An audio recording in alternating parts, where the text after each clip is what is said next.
cette spectacularisation qu'on voit dans les églises évangéliques, lesquelles parfois vous surfez. Et curieusement, vous avez toujours tous les mêmes témoignages du Christ qui vous apparaît dans la chambre et qui vous donne une mission pour aller conquérir les âmes.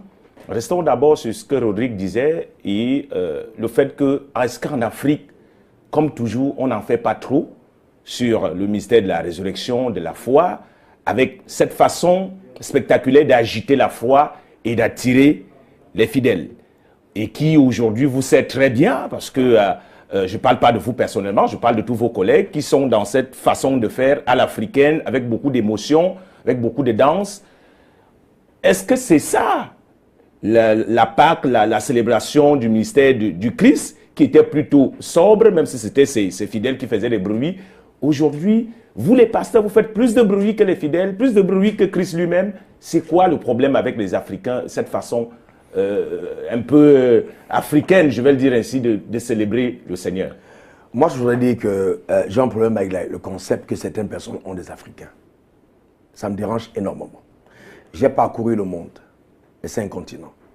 En 2020, aux États-Unis, 65% des personnes se déclaraient appartenir aux églises.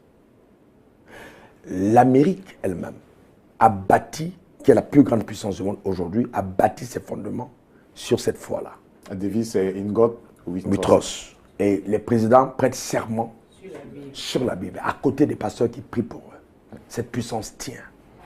Donc quand on essaye de faire croire aux Africains que c'est cet évangile-là qui est un problème pour notre société, je dis, c'est une fuite en avant. Ce n'est pas vrai du tout. Ce n'est pas vrai du tout. Nous le célébrons, nous avons notre culture. L'évangile n'est pas contre la culture. Elle est contre ce qu'il y a de mauvais dans la tradition, mais elle n'est pas contre la culture. Je dis au peuple, si vous aimez danser, dansez. Il n'y a rien de mauvais de danser. Danser, il n'y a pas de problème.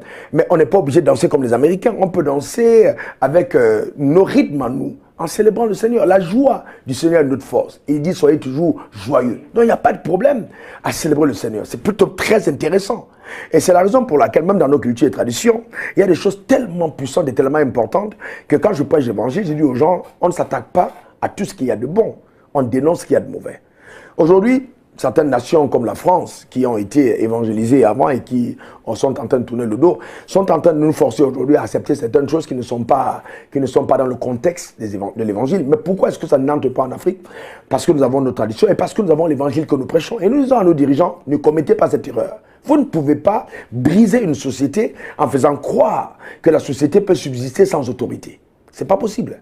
En Côte d'Ivoire, par exemple, il n'y a pas de chef de famille. Et ils sont en train de tout faire pour qu'au Cameroun, on accepte le fait qu'un homme puisse épouser un autre homme. C'est une aberration. Nous prêchons l'évangile de vérité. Et nous avons même nos coutumes, même nos traditions, reconnaissent le fait qu'il faille se tenir d'une certaine manière. Pourquoi?